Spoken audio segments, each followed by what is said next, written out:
So the next thing we want to implement, we want to make sure our password contains at least one uppercase character. So let's go.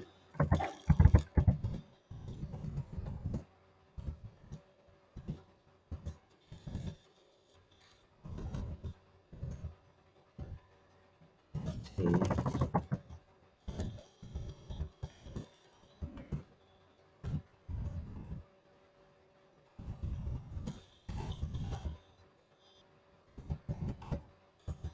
All right. So how do we do that? If item dot to uppercase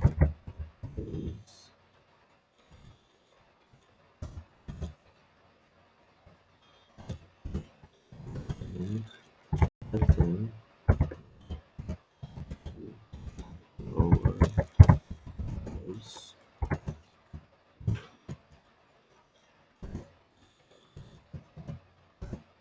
not equal to item equals to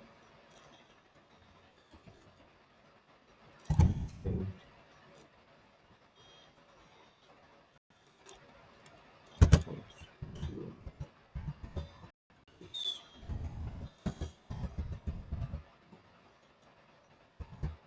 Right.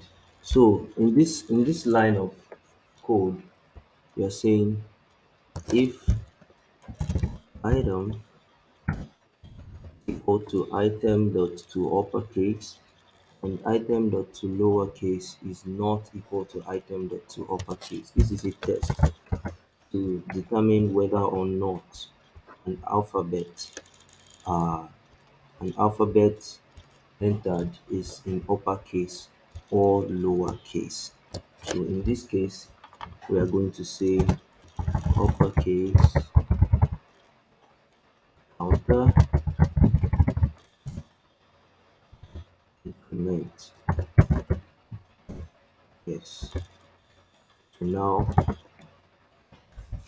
if that worked, then we have a test to ensure that the password must contain an uppercase character, otherwise we print out an error message.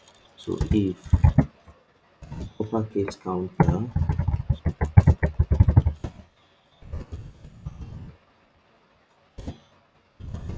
is equal to 0, which means no uppercase character was detected, then error message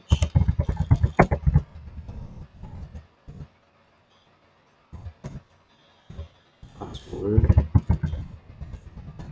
must contain at least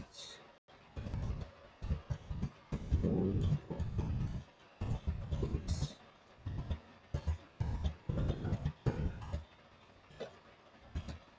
And now we are done with that.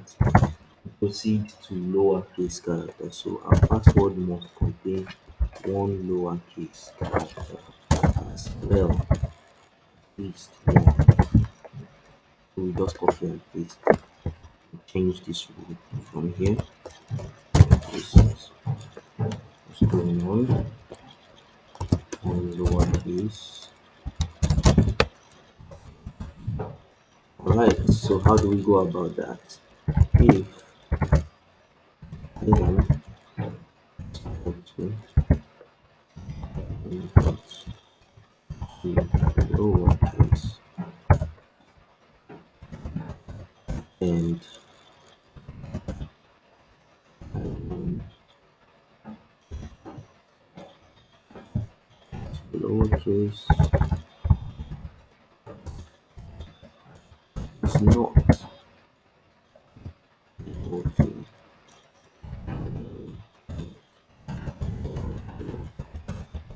case. So we have our test there.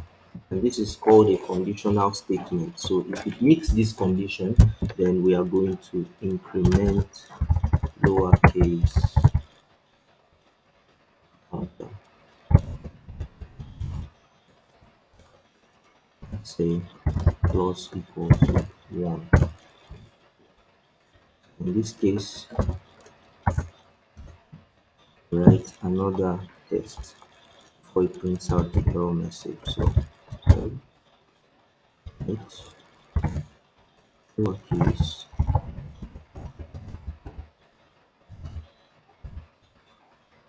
okay,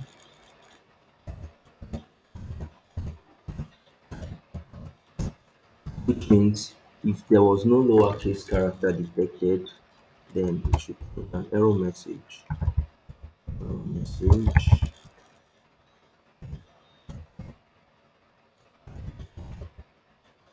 password must contain at least one lowercase character. I'll just copy it here to save time. It's one lowercase character. And that is it. Next, we want to ensure that our password contains at least one special character. So we need to write a test for special characters as well. So must contain at least one special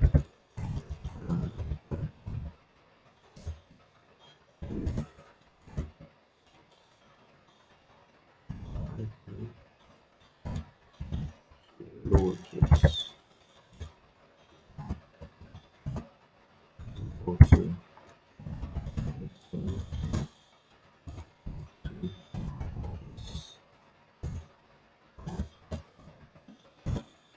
and we proceed to say special character count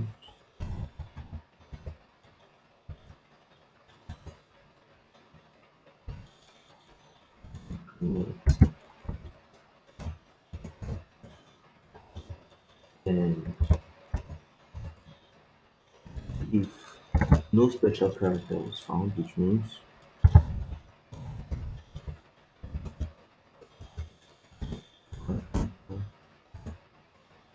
is equal to 0, and error message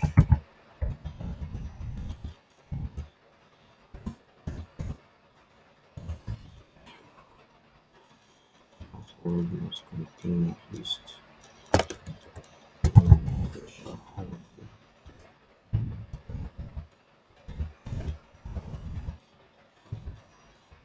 One.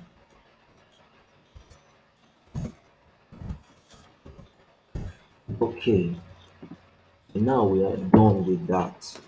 We want to revert to the original hint. If the password meets all the criteria, then it should clear every error message and just return to the original state if there was no error detected. So how do we do that?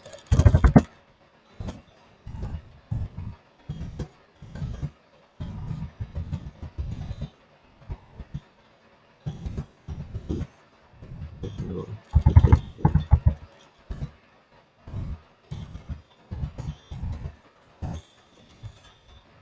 It's a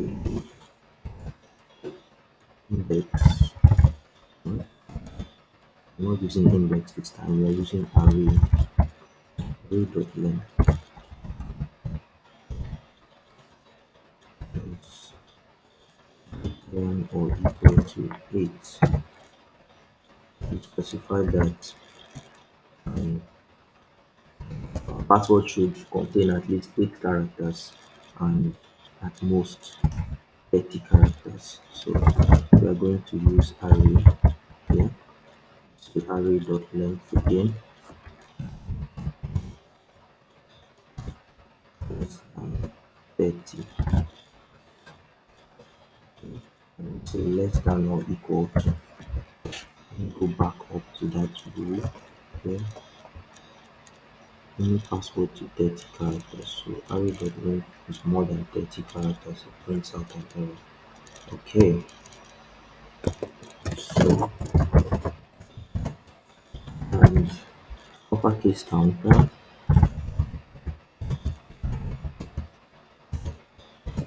is greater than 0. Lowercase counter also greater than 0. and let's see,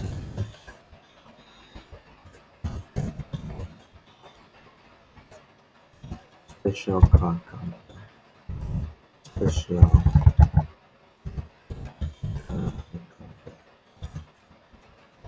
also greater than 0.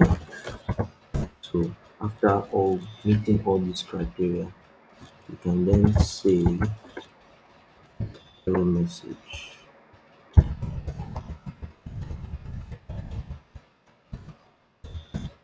So, and this is the original hint. We go further to say valid password.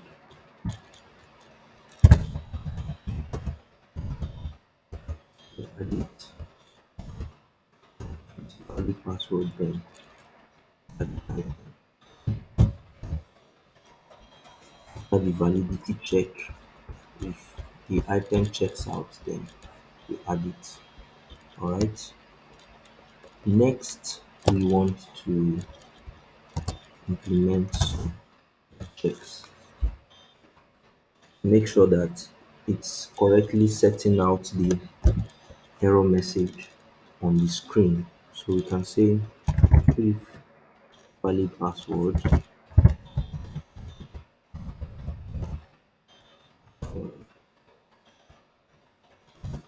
not equal to password,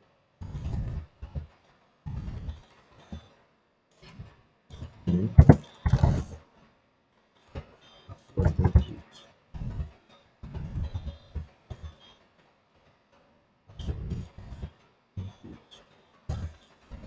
set attribute value will automatically correct invalid entries made by the user. Valid password.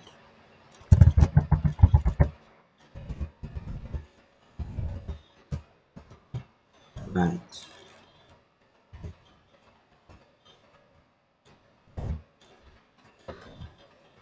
Proceed to say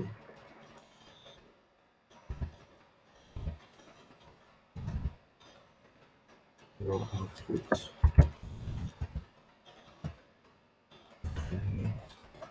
Hold on, let me sure that's what we used. Yes. So this is the error output element. And we say error output element dot inner HTML.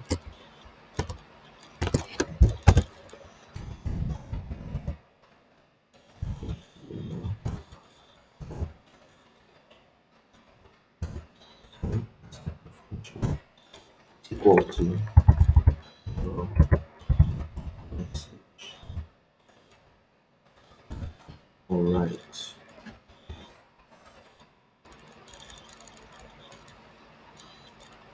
All of this should be enclosed in our IFI. Remember we stated earlier that we have an initially um, an instantly initialized function expression, and this is our function expression right here. We want all of this in our function expression. Let's be sure in it. Okay, okay. Just give me a minute. There's a bit of complication here. Okay, this is our handler function over here. This is the start and this is where it ends. Okay, in our handler function, we should have another function in here to wrap this.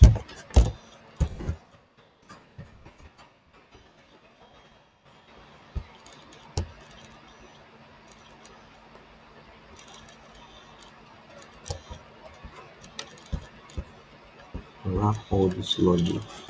We should have another function in here that says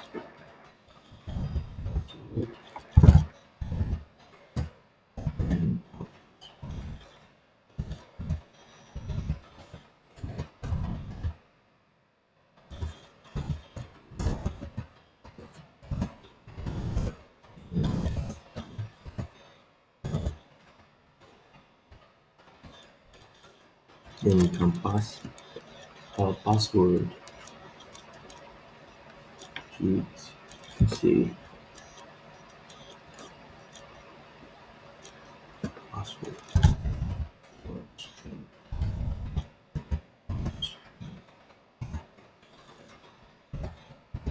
output element.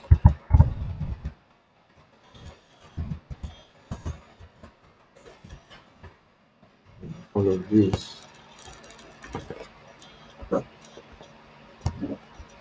be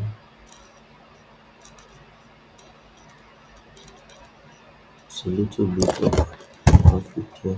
I'm going to resolve it in less than a minute. Okay.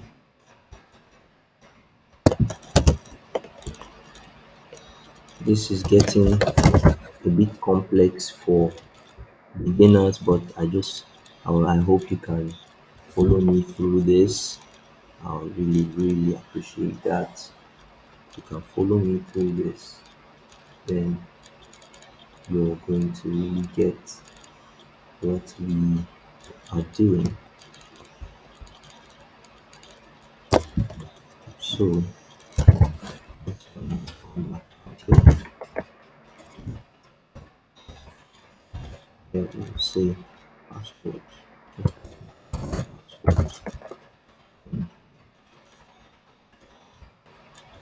Equals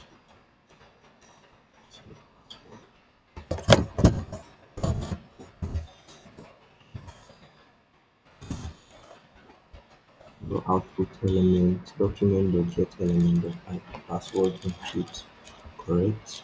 This is password output right. Then this whole for each loop has to come inside our if. So this is it. Has to go inside right here.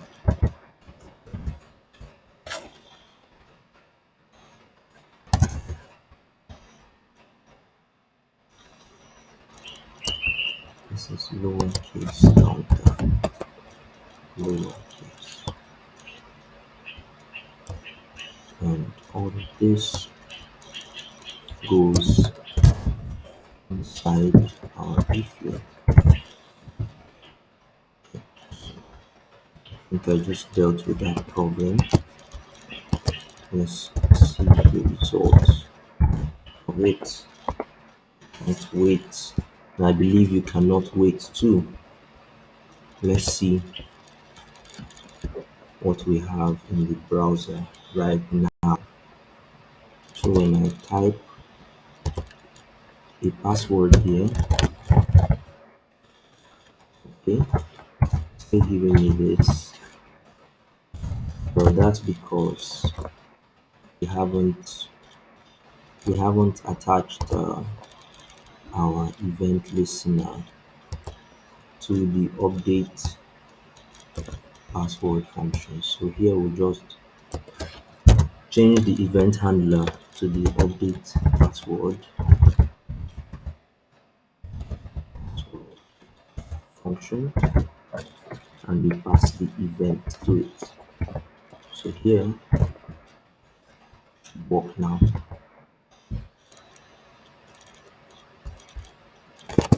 So I try to enter a password and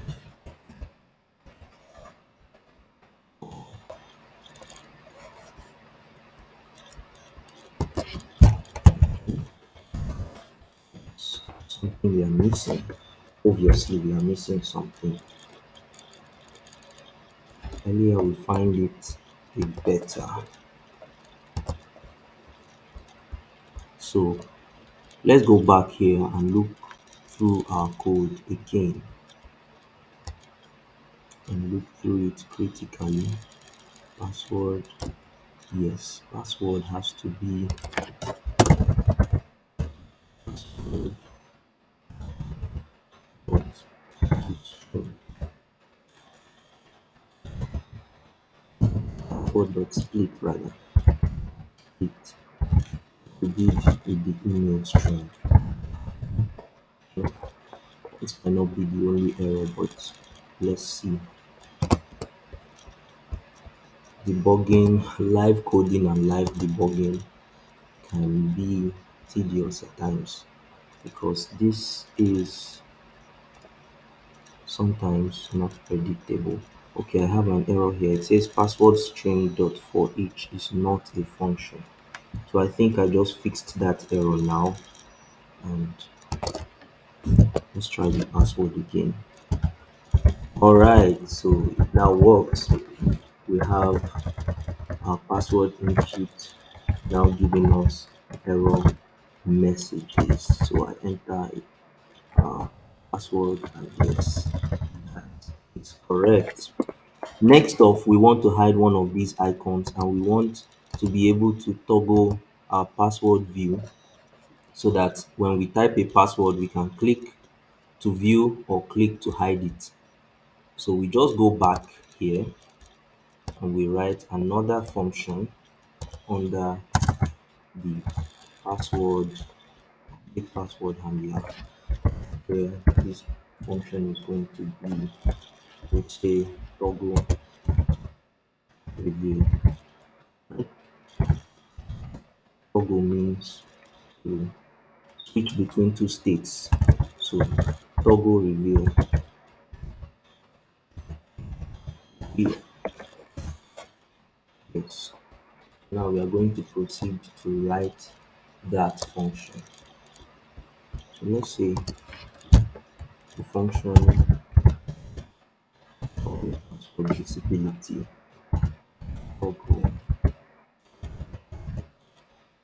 password visibility.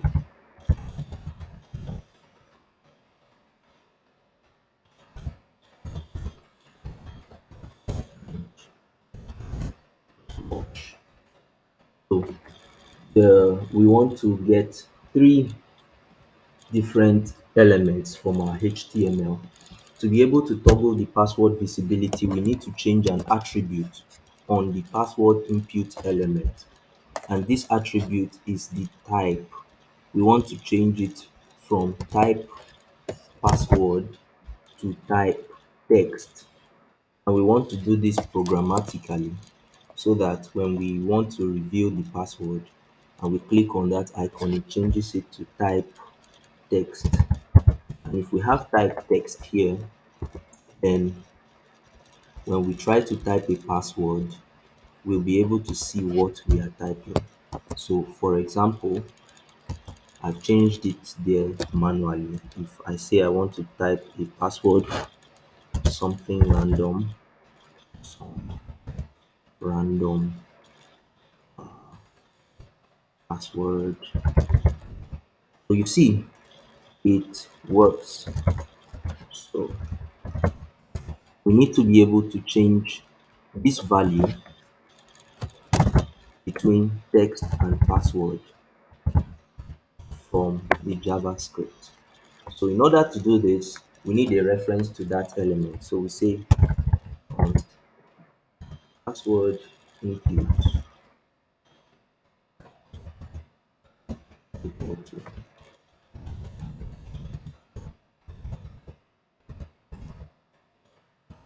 get element by ID password input. Next thing we want to get is the two icons. So we want a reference to each of these icons down here. This and sorry, of course, this and this. So the ID here is hide icon and the ID down here is reveal icon. So we'll use their IDs to reference them from our JavaScript. Let's go back here. So like this, we don't have too much time. So hide icon,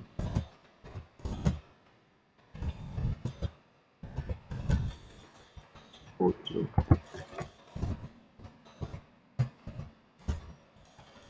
hide icon, and the review icon. We do the same thing here. Review icon over here. Here. Good. So now we have references to our elements. The next thing we do is we proceed to write an if else statement. So if the password input dot type equal to password, and we want to change it to text. So we'll say password input set attribute.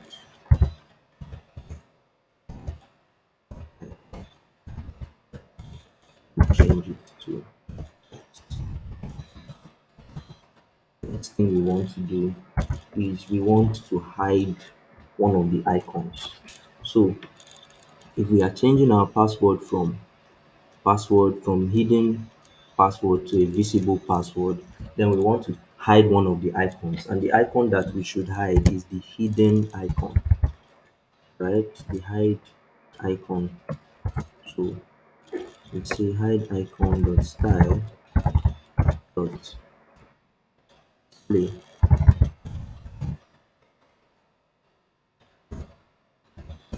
none.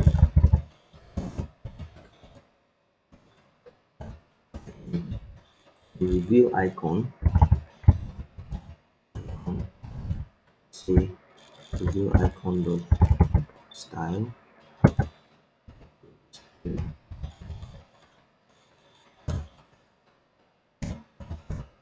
block. So it displays it as a block element. So we proceed to the else block of our if else statement. And here the else block is just going to do the opposite of what this if block did.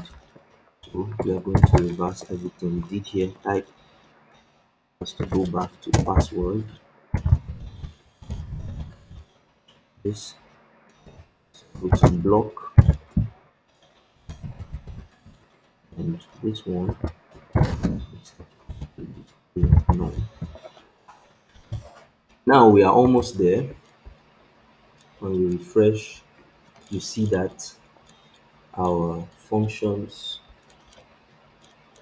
okay, our password, we try to enter something, and yes, I need to link it to the icons now. So toggle password visibility is the name of our function, and when we this is the way we link, right? This is the way we link to, we say on click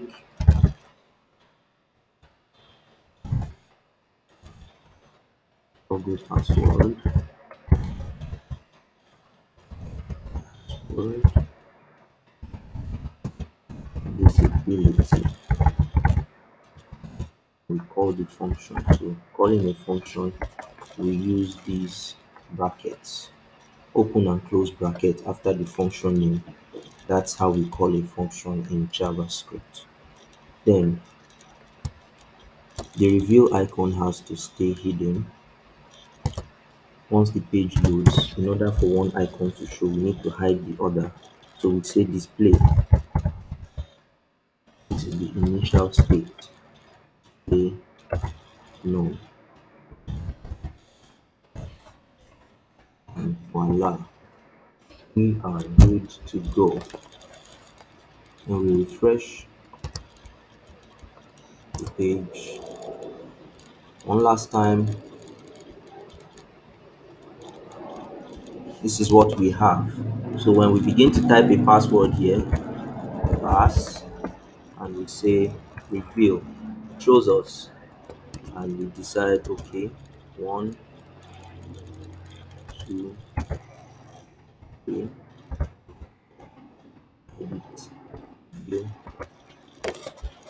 If you have followed up to this point, I want to congratulate you because we have come to the end of this tutorial. I hope you enjoyed it. I would like to hear from you, know your questions, your contributions, and any other comments you may have. Thank you very much, and I appreciate you. I hope that one day you too will be able to design a login page like this, following through with this tutorial guide. All right, thank you very much, and I'll see you in my next video.